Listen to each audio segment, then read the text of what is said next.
नमस्कार, स्वागत है आपका। मैं हूं आपके साथ सुमित गुप्ता। आप देख रहे हैं सुप्रभात राजस्थान बुलेटिन की शुरुआत में बड़ी खबर है। दिल्ली एनसीआर में भूकंप के तेज झटके महसूस किए गए देर रात। रिक्टर स्केल पर भूकंप की तीव्रता 6.3 मापी गई है। करीब 1 मिनट तक ये झटके महसूस किए गए। भूकंप का केंद्र नेपाल बताया गया है। मणिपुर, नेपाल में भी भूकंप आया था। भूकंप के तेज झटकों से उत्तर भारत कांप उठा।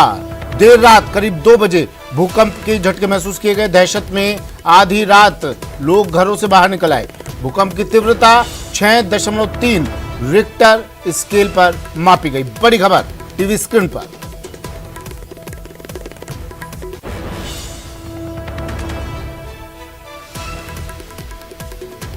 दिल्ली में भूकंप के झटके 6.3 रिक्टर स्केल पर तीव्रता मापी गई। भूकंप की नेपाल भूकंप का केंद्र बताया जा रहा है और कुछ लोगों की मौत भी हुई है नेपाल में।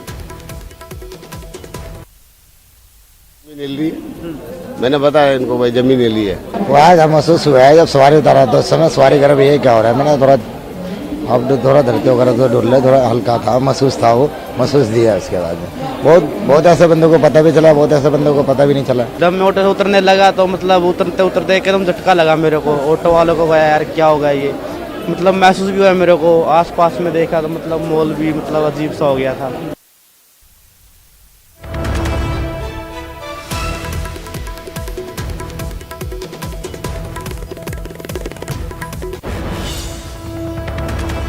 करीब 1 मिनट तक के झटके, भूकंप के झटके महसूस हुए। 6.3 इसके मायने क्या, कितना तीव्र था ये भूकंप का ये झटका और क्या उस वक्त स्थिति बनी। शंकर आनंद मेरे सहयोगी हमारे साथ दिल्ली से जुड़ गए हैं, जान लेते हैं।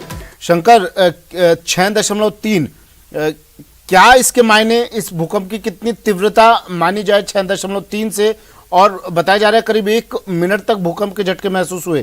क्या हालात बने थे उस वक्त पर? देखिए, जिस तरह से 6.3 की जो तीव्रता है वो काफी मानी जाती है, और खास तौर पर नेपाल जैसे इलाके की बात करें। नेपाल जो एक देश है वो पूरा हिमालय की वादियों में बसा हुआ है, और देखा गया है कि पिछले अगर इस साल की अगर बात करें तो 28 बार हिमालय के इस इलाके में बसे हुए नेपाल में भूकंप के झटके महसूस किए गए, और 28 बार समझा जा सकता है। अगर जिस तरह से यहाँ पर अक्सर इस तरह के भूकंप के झटके महसूस करते हैं, लेकिन देखा जाए अगर पहले भी अगर भूकंप के अगर बारे में बात किया जाए तो साल 2015 का जो भूकंप आया था, उस वक्त में जिस तरह से एक त्राही वहां के लोगों के बीच में एक त्रासदी देखने को मिली थी, वो काफी ज्यादा था, जिसमें कि 7.8 की तीव्रता थी। यानी कि इस बार से बहुत ज्यादा नहीं है, लेकिन उस वक्त में देखा गया था कि काठमांडू, पोखरा में जबरदस्त तबाही मचाई गई थी और 8,964 से ज्यादा लोगों की मौत हुई थी। तो इस बार भी काफी झटका वहां पे बड़ा महसूस किया गया। इसके साथ ही उसका असर उत्तर भारत में भी देखने को मिला है। यहाँ तक कि राजधानी दिल्ली, उत्तराखंड, उत्तर प्रदेश, मणिपुर में भी काफी इसका झटका जो है वो बर्दाश्त देखने को मिला है। लेकिन भारत में जो उसका असर है वो थोड़ा सा कम रहा। भारत में उसका असर 5.7 देखने को मिला। हालांकि नेपाल में अब तक जो कल रात में जिस तरह से बकायदा झटका देखने को मिला है, तो उसमें 6 लोगों की मौत की खबर आ रही है, जिसमें कि खास तौर पर नेपाल के डोटी जिला इलाके जो है उस इलाके में काफी जो एक तबाही वो देखने को मिला है, भूस्खलन, और जिस तरह से कुछ घर गिर गए थे जिसकी वजह से 6 लोगों की मौत और तकरीबन 7 से 8 लोग जो हैं घायल हुए हैं। और इसके साथ ही जिस तरह से बकायदा नेशनल सेंटर फॉर सिस्मोलॉजी जो इस तरह के भूकंप का अध्ययन करती है, अगर उसकी बात करें तो उत्तराखंड से इसकी उत्तराखंड और जो नेपाल के बीच का जो एक जो दूरी है बहुत ज्यादा नहीं है, तकरीबन 90 किलोमीटर का फासला है। तो इसके चलते उत्तराखंड और उत्तर प्रदेश जो इलाका है वहां पे भी इसका असर देखने को मिला है। और इसके साथ ही नेशनल सेंटर फॉर सिस्मोलॉजी के मुताबिक जो गहराई है वो गहराई जहाँ पे भूकंप का झटका जो केंद्र था वो तकरीबन 10 किलोमीटर नीचे बताया गया। अगर उसके और ऊपर होता तो निश्चित तौर पर नेपाल में ये भूकंप का जो असर है वो काफी देखने को मिलता, बहुत ज्यादा तबाही देखने को मिल सकता था। लेकिन 10 किलोमीटर का जो डेप्थ है, गहराई है, वो काफी ज्यादा गहराई माना जाता है, जिसके चलते बहुत ज्यादा एक त्रासदी जो है कहा जा सकता है वो नहीं देखने को मिला। और कहीं कहीं नेपाल के लोग जरूर राहत की जो सांस लिए होंगे। तो एक तरह से कहा जा सकता है भारत में भी ऐसा देखने को मिला। यहाँ तक कि हम लोग रात में 1:57 पर जब भूकंप का झटका महसूस किया गया तो हम लोगों की भी नींद टूटी। और रात में भी हम लोग चर्चा का केंद्र, हम लोग हमारी सोसाइटी और दिल्ली में भी कई ऐसे सोसाइटी हैं जहां से हम लोग को जानकारी मिल रही थी। रात में सब एक दूसरे को फोन कर रहे थे, एक दूसरे की जानकारी ले रहे थे। तो एक तरह से कहा जा सकता है कि भूकंप का केंद्र जरूर नेपाल में था, लेकिन उसका असर राजधानी दिल्ली, उत्तर प्रदेश, उत्तराखंड, राजस्थान और मणिपुर, इन तमाम इलाकों में भी उसका असर देखने को मिला और एक अच्छा खासा असर देखने को मिला। और लोगों की नींद टूटी, लोग एक दूसरे को फोन कर रहे थे, एक दूसरे की जानकारी ले रहे थे, एक दूसरे का एक कहा जा सकता है कि कुशल क्षेम जो है वो जानने का प्रयास किया जा रहा था। तो कहीं न कहीं इस भूकंप का जो एक केंद्र नेपाल में रहा है उसका असर भारत में भी देखने को मिला। दिल्ली, उत्तर प्रदेश, उत्तराखंड, राजस्थान में भी आप बता रहे हैं भूकंप के झटके महसूस किए गए और दिल्ली में 5.7 तीव्रता आप बता रहे हैं रिक्टर स्केल पर। कितना असर, क्या किसी तरह की कोई क्षति, किसी तरह की कोई हानि की सूचना इस भूकंप से भारत की अगर बात करें तो?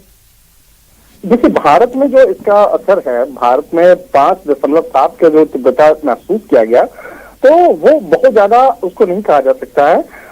6 से ऊपर जो होता है जनरली 6 से ऊपर सामान्य तौर पर उसको ज्यादा माना जाता है। और जिस तरह से मैं एग्जांपल भी दे रहा था कि साल 2015 का उस वक्त में 7.8 की तीव्रता थी। हाँ। जब नेपाल में भूकंप आया था और काठमांडू का जो काठमांडू और पोखरा जैसा जो शहर है वो तबाह हो चुका था। और उस वक्त में याद होगा आपको कि उस वक्त में तकरीबन 8,964 लोगों की मौत हुई थी, बहुत बड़ी त्रासदी थी। तो इस बार में है 6.3 और उस वक्त में हुआ था 7.8 की तीव्रता। तो इस तरह समझा जा सकता है कि 0.1 एक तरह से कहा जा सकता है 1% की जो एक तीव्रता है उसकी वजह से इतना असर हुआ था। और भारत की अगर बात करें तो भारत में भी 5.7 की जो तीव्रता है काफी मानी जा सकती है और इसका असर भी लोगों को देखने को मिला। यहाँ तक कि सुबह में भी लोग उठे हैं 4 बजे के लगभग में, तो वो कह रहे थे हर लोग जो है, कई लोग आपस में एक दूसरे से बातचीत कर रहे हैं, फोन पे बातचीत कर रहे हैं कि क्या रात में कुछ ऐसा आपने महसूस किया। तो हर लोग कह रहे हैं कि हाँ, आपस में ऐसी जो भूकंप की जो तीव्रता है हर कोई महसूस कर रहे थे। और खास तौर पर जो उत्तराखंड का जो इलाका है, जो पिथौरागढ़ इलाका है, जो नेपाल से तकरीबन 90 किलोमीटर का फासला है, तो वहां पर भी काफी लोगों ने इस तीव्रता को महसूस किया। और देखा जाए, सबसे बड़ी बात है इसमें कि जिस तरह से लास्ट 24 घंटे के अंदर नेपाल 3 बार जो है हिला है, 3 बार वहां पर भूकंप के झटके महसूस किए गए। और ये पहाड़ का इलाका है, पहाड़ों की वादियों में बसा हुआ है, हिमालय के गोद में बसा हुआ है एक तरह से नेपाल। तो कहीं न कहीं उसका असर जो है वहां पे देखने को मिलता है। और भूस्खलन का जो एक असर है उसकी वजह से जो लोगों का घर जो है वो तबाह होता है और कहीं न कहीं लोग भी प्रभावित होते हैं। और इसी वजह से जो नेपाल का जो डोटी जिला है वहां पर 6 लोगों के मौत की पुष्टि औपचारिक तौर पर की गई और थोड़ी देर पहले ही, तकरीबन 1 से 1.5 घंटा पहले औपचारिक तौर पर पुष्टि की गई। इसके साथ ही ये भी बताया गया कि तकरीबन 1 दर्जन लोग घायल भी हुए हैं। और इसकी जो वजह बताई गई थी कि रात में जब भूकंप का झटका जो महसूस किया गया था 1:57 कहा जा सकता है कि इसको तड़के जो महसूस किया गया उस वक्त में ही कई घर जो है अचानक भरभरा के नीचे गिरे और जिसकी वजह से लोग उसमें प्रभावित हुए हैं। तो चलिए, शुक्रिया शंकर, तमाम जानकारी के लिए। शंकर आनंद मेरे सहयोगी दिल्ली से हमारे साथ फोन लाइन पर जुड़े। 6.3 रिक्टर स्केल पर इसकी तीव्रता मापी गई और नेपाल में बताया जा रहा है 6 लोगों की मौत हो गई, कई लोग घायल भी हुए हैं। भूकंप के झटके देर रात महसूस किए गए। दिल्ली एनसीआर में 1:57 पर ये भूकंप के झटके महसूस हुए। हालांकि भारत में इसकी तीव्रता 5.7 बताई जा रही है। कई लोगों ने झटके महसूस किए, लोग घरों से बाहर आ गए, लोग एक दूसरे की कुशल क्षेम पूछने लगे। मणिपुर, नेपाल में भी भूकंप आया, नेपाल में इसका केंद्र भूकंप का बताया गया है। थोड़ा सा झटका महसूस किया। अच्छा, क्या उस वक्त आप कर रहे थे जिस वक्त भूकंप आया, क्या महसूस हुआ? बस हल्का सा ऐसा कि कुछ हिल रहा है, बस ऐसे महसूस हुआ। जो भी था, जो बहुत ऐसे, मैं कह रहा हूँ ना, बहुत ऐसे बंदे को पता चला, आज बहुत ऐसे बंदे को पता भी नहीं चला। मैं तो सवारी उतार रहा था, जब मैं ऑटो से उतरने लगा तो मतलब उतरते उतरते एकदम झटका लगा मेरे को। ऑटो वालों को गया यार क्या होगा ये, मतलब महसूस भी हुआ मेरे को। आसपास में देखा तो मतलब माहौल भी मतलब अजीब सा हो गया था। कॉफ़ी पी रहा था रिसेंटली एंड देन उसके बाद सीट एकदम से थोड़ी बहुत हिली एंड देन अलार्म बजा ऑफिस का कि भूकंप आया एंड अर्थक्वेक आया है। देन उसके बाद हम तुरंत ही बाहर आ गए और हमने सब लोग बाहर सबको बोला कि आप लोग भी बाहर आ जाओ, क्योंकि काफ़ी तेज़ आया था। और बाकी हमने सब कुछ नॉर्मल कर लिया। देन हम 10 मिनट तक बाहर ही रहे और देन उसके बाद हम ऑफिस में चले गए और अपना वर्क स्टार्ट कर दिया। बात महापौर चुनाव की। अब जयपुर नगर निगम ग्रेटर महापौर चुनाव में कांग्रेस की बाड़ेबंदी में मंत्री पहुंचे, विधायक पहुंचे। पार्षदों के बीच देर शाम कांग्रेस के तमाम दिग्गज नेता पहुंचे। मंत्री खाचरियावास, विधायक गंगा देवी, पुष्पेंद्र भारद्वाज यहां पहुंचे बाड़ेबंदी में। 10 नवंबर यानी कल होने वाले चुनाव को लेकर चर्चा की। कांग्रेस बहुमत के आंकड़े से 21 वोट दूर है। क्रॉस वोटिंग के सहारे कांग्रेस को जीत की उम्मीद है। कांग्रेस के पास कुल 53 पार्षदों का आंकड़ा है।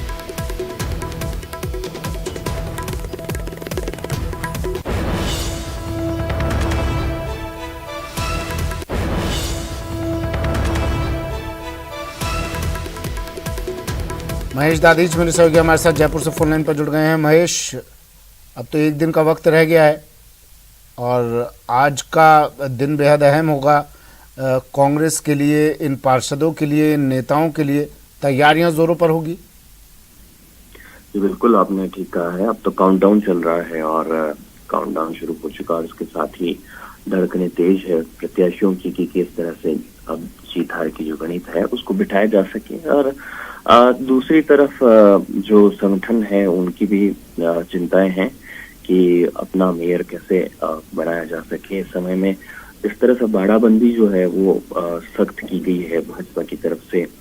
वहां से करीब करीब जो है ये दावा किया जा रहा है कि 90 के आसपास जो है पार्षद वहां पर है। और दूसरी तरफ अगर कांग्रेस के खेमे में बात करते हैं तो कल शाम को जो है एक बैठक की गई थी जिसमें कांग्रेस के कई बड़े नेता पहुंचे। मसलन उसमें प्रताप सिंह खाचरियावास, पुष्पेंद्र भारद्वाज और तमाम जो बगरू विधायक हैं, तो तमाम जो कांग्रेस के भी नेता हैं वो भी यहाँ पर अपने पार्षदों के बीच में नजर आए। और उन्होंने ये बात जरूर यहाँ पर कही कि अपने जो कांग्रेस के साथ ही जो निर्दलीय पार्षद हैं वो भी उनके साथ में हैं और बाकी के जो पार्षद हैं वो उनके टच में है और क्रॉस वोटिंग के सहारे जो है उन्हें सफलता जरूर मिलेगी। भले ही बंदी सख्त हो, उससे उन्हें कोई घबराने की जरूरत नहीं है। और जब वोटिंग होगी तो गोपनीय मतदान है और वो उन्हें जो है वहां पर मदद मिल सकेगी। तो ऐसे में कल कांग्रेसी पार्षदों को भी जो ये आश्वस्त जो है वहां पर किया गया कि कांग्रेस के खेमे से ही मेयर चुन करके बन करके आएगा।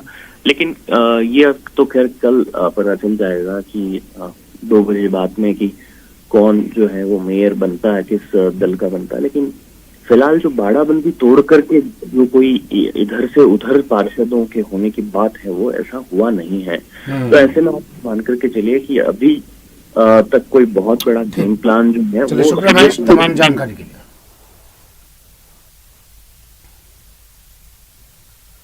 एक और बड़ी खबर फोन टैपिंग मामले से जुड़ी। राजस्थान में फोन टैपिंग मामला, सीएम के ओएसडी के खिलाफ एफआईआर। मामले में बड़ा अपडेट। दिल्ली हाई कोर्ट आज मामले में अंतिम सुनवाई करेगा। पिछली सुनवाई में ओएसडी की गिरफ्तारी पर रोक लगाई गई थी। अगले आदेश तक कोर्ट ने गिरफ्तारी पर रोक लगा दी थी।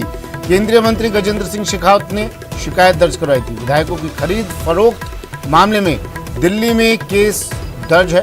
विधायकों की खरीद फरोख्त की ऑडियो क्लिप भी जारी की गई थी।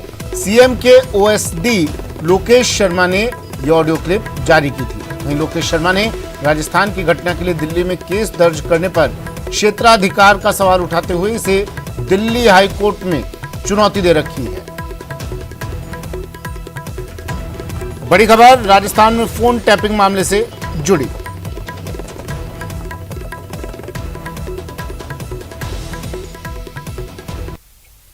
कोटा से बड़ी खबर है। लाइव चाकूबाजी मामले में अपडेट है।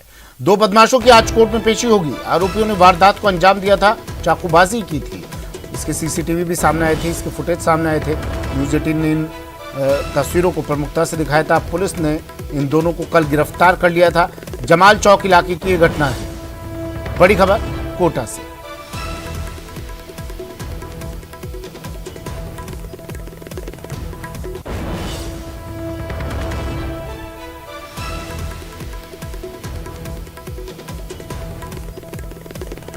कोटा से बड़ी खबर, लाइव चाकूबाजी मामले में अपडेट। ये खबर हमने प्रमुखता से दिखाई। इसके बाद दोनों आरोपियों को पुलिस ने कल गिरफ्तार कर लिया था। आरोपियों ने इस वारदात को अंजाम दिया था। ये तस्वीरें देखिए, ये तस्वीरें कैमरे में कैद हुई। इन दोनों बदमाशों की आज कोर्ट में पेशी होगी। जिनसे पैसे मांग रहे 2 लाख रुपए। ये भैयू है, वो मैं इदरीस है, 4-5 जने हैं जो पैसे मांग रहे हैं मुझसे 2 लाख रुपए। ये आए एकदम से, इन्होंने मुझसे क्या तो पैसे नहीं दिएगा तो जान से मार दूंगा। और एक और बड़ी खबर है कोटा से, जहां एक तेज रफ्तार ट्रक ने 3 बाइक को टक्कर मार दिया। हादसे में एक युवक की मौत हो गई, 2 लोग घायल हुए हैं। दर्रा गांव के पास यह हादसा हुआ। पुलिस अब मामले की जांच में जुट गई है। बड़ी खबर कोटा से, रफ्तार का कहर, तेज रफ्तार ट्रक ने बाइक को 3 बाइक्स को टक्कर मारी। हादसे में एक युवक की मौत, 2 घायल। पुलिस मामले की जांच में जुट गई है। दर्रा गांव के पास बताया जा रहा है ये हादसा हुआ है।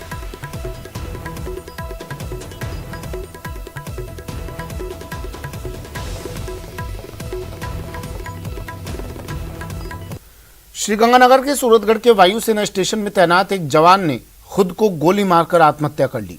वहीं घटना की सूचना मिलने के बाद सिटी थाना पुलिस मौके पर पहुंची और घटनास्थल का मुआयना कर शव को सूरतगढ़ के राजकीय चिकित्सालय की मोर्चरी में रखवाया। एएसआई ने बताया कि मेड़ता क्षेत्र का निवासी 47 वर्षीय जवान करण सिंह यादव वर्तमान में एयरफोर्स स्टेशन के डिफेंस सिक्योरिटी कोर में कार्यरत था, जिसने खुद की सर्विस राइफल से ही गले में गोली मार ली। इस संबंध में मामला दर्ज किया गया है। फिलहाल घटना के कारणों का पता नहीं चल पाया है।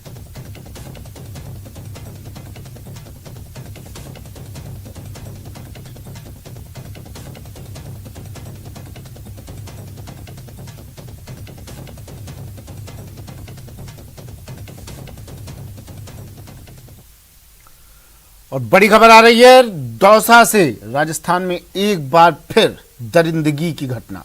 दौसा में युवती के साथ गैंगरेप, 2 लोगों पर गैंगरेप का आरोप लगाया। युवती ने अपहरण के बाद कई बार गैंगरेप किया गया, ऐसा आरोप लगाया गया है। 11 दिनों तक गैंगरेप करने का आरोप लगाया। युवती ने बैजूपाड़ा थाने में मामला दर्ज करवाया गया है। पुलिस अब इस पूरे मामले की जांच में जुट गई है। दौसा से बड़ी खबर, 19 वर्षीय लड़की के साथ गैंगरेप 27 अक्टूबर से बताया गया है। मामले में मामला दर्ज करवाया गया है थाने में, बैजूपाड़ा थाने में मामला दर्ज करवाया गया और तहरीर में लिखवाया गया है 27 अक्टूबर से 7 नवंबर तक कई बार दुष्कर्म किया गया युवती के साथ, रेप किया गया युवती के साथ। आरोपी सुनील पांचाल और जितेंद्र कुमार ने युवती का अपहरण किया और उसके बाद 11 दिनों तक दोनों आरोपी दुष्कर्म करते रहे। बैजूपाड़ा थाना क्षेत्र में रहने वाली इस युवती के साथ वारदात को अंजाम दिया गया। आशीष शर्मा मेरे सहयोगी दौसा से फोन लाइन पर जुड़ गए हैं। आशीष, एक के बाद एक लगातार इस तरह की घटनाएं, इस तरह की वारदात सामने आ रही है। अब इस मामले में पुलिस क्या कर रही है? आरोपियों का क्या पता चल पाया? बिल्कुल, जैसे ही बीती रात जब ये युवती थाने में पहुंची और मुकदमा दर्ज कराया, उसके बाद में पुलिस ने दोनों आरोपियों के खिलाफ केस दर्ज कर लिया है और दोनों आरोपियों की तलाश की जा रही है। फिलहाल दोनों आरोपियों को नामजद किया गया है और एक आरोपी स्थानीय थाना क्षेत्र का ही रहने वाला है और एक भरतपुर इलाके का रहने वाला है। दोनों आरोपियों की तलाश के लिए पुलिस ने टीमें रवाना कर दी है। साथ ही जो पीड़िता है उसका मेडिकल करवाया जा रहा है और उसके बयान दर्ज किए जा रहे हैं, क्योंकि 27 अक्टूबर के दिन इसका अपहरण हुआ था और उसके बाद में 11 दिनों तक इन दोनों आरोपियों ने इस जो पीड़िता है, करीब 19 वर्ष की यह पीड़िता है, उसके साथ कई दिनों तक 11 दिनों तक इन्होंने दुष्कर्म किया। अलग अलग जगहों पर इसको रखा और उसके बाद में जब ये इनके चंगुल से छूटकर अब अपने गांव आई, तब ये पूरा मुकदमा दर्ज कराया गया है। फिलहाल पुलिस पूरे मामले की जांच में जुटी हुई है। दोनों आरोपियों की तलाश के लिए अलग अलग टीमें रवाना की गई है। साथ ही पीड़िता का मेडिकल करवाया जा रहा है।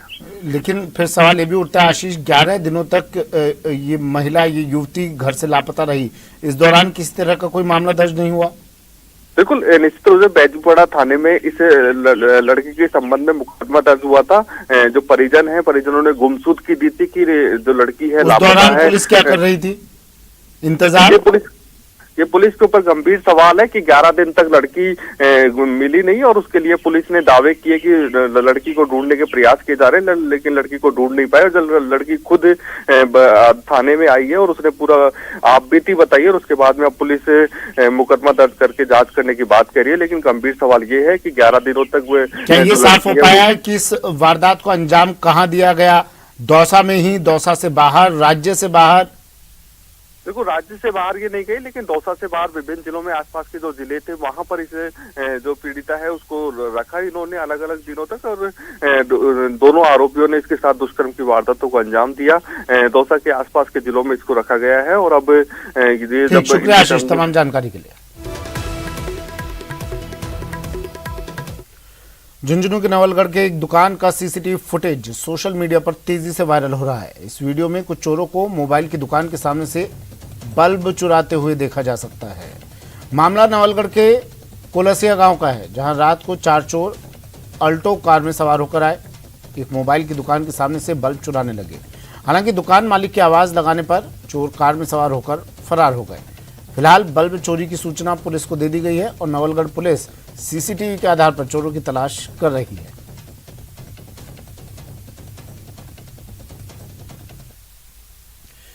क्राइम कैपिटल में बदल रहे जयपुर के लोग अब दहशत के साए में सांस लेने को मजबूर हैं और हैरत तो यह है कि वारदात के वक्त बार बार फोन करने पर भी पुलिस फोन नहीं उठाती। कंट्रोल रूम में फोन हमेशा एंगेज बताता है और खौफजदा लोग मदद का इंतजार करते रहते हैं।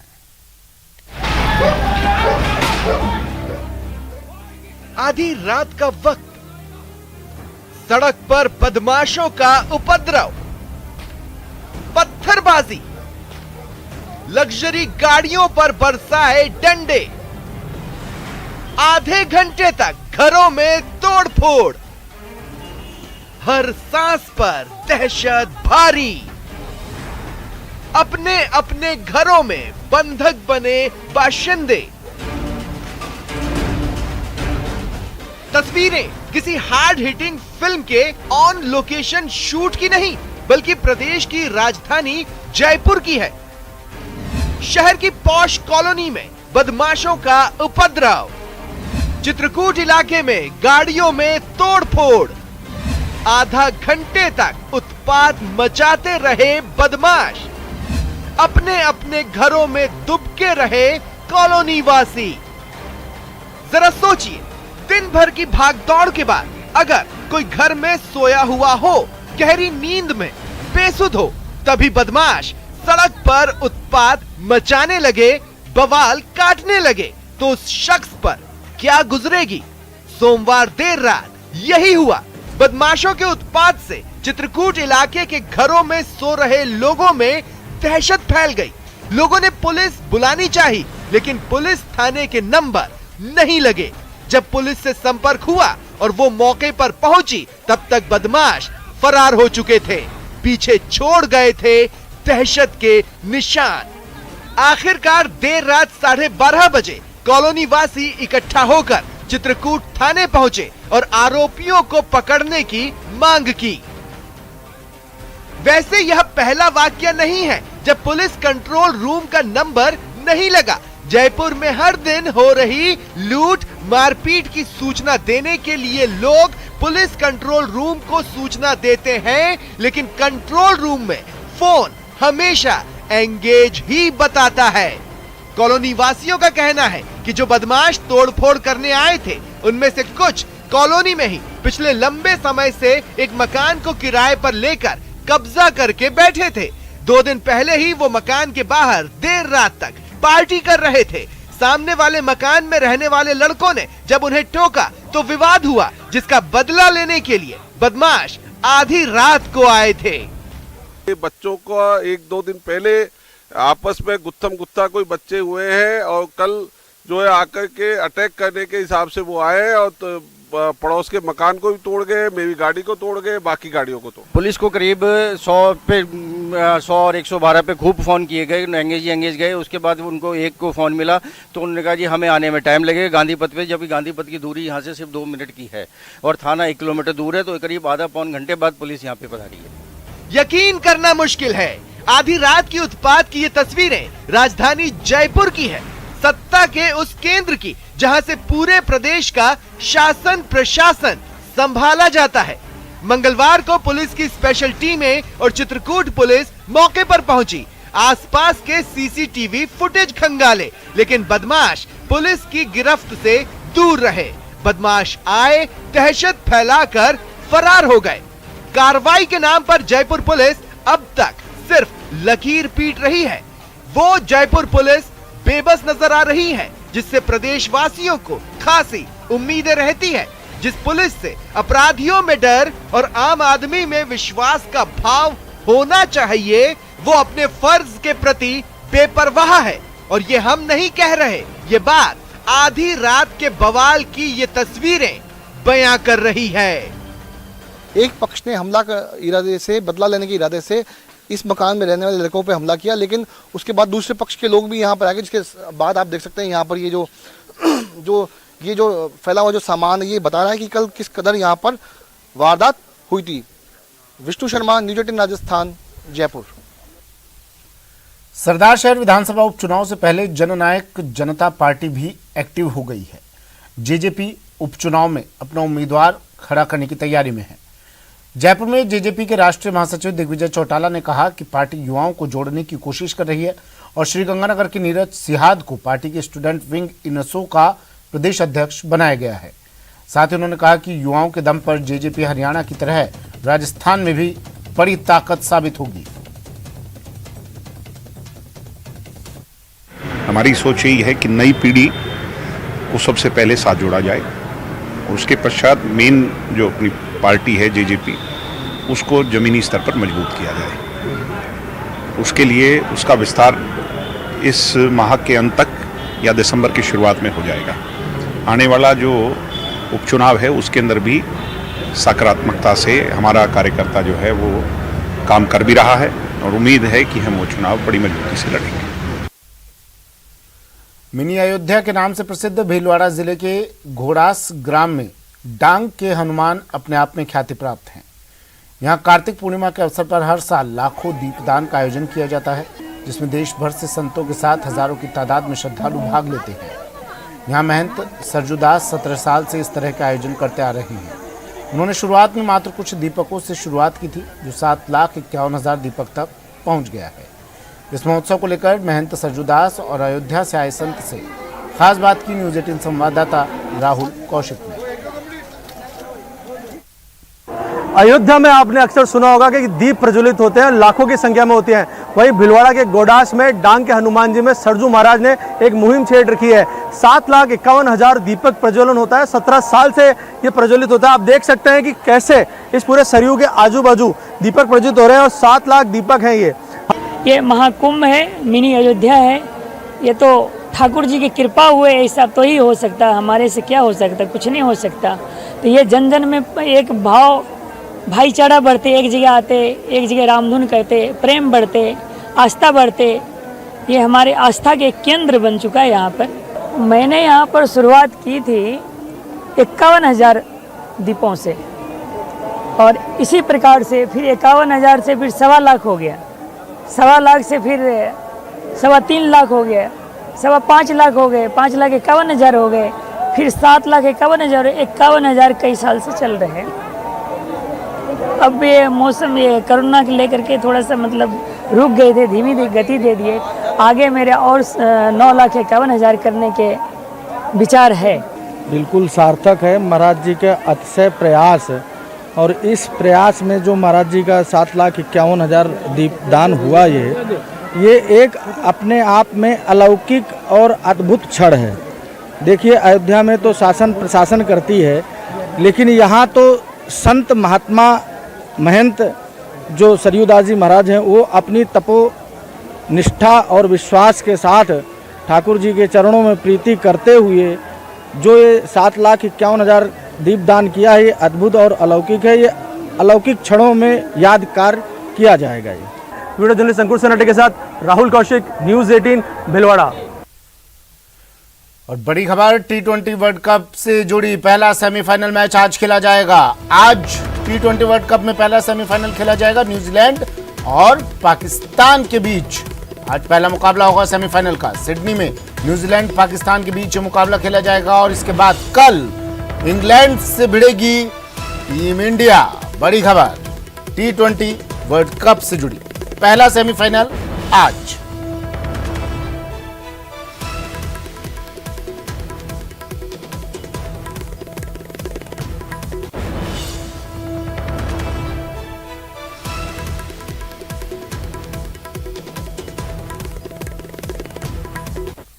फिलहाल इतना ही, दीजिए इजाजत, नमस्कार।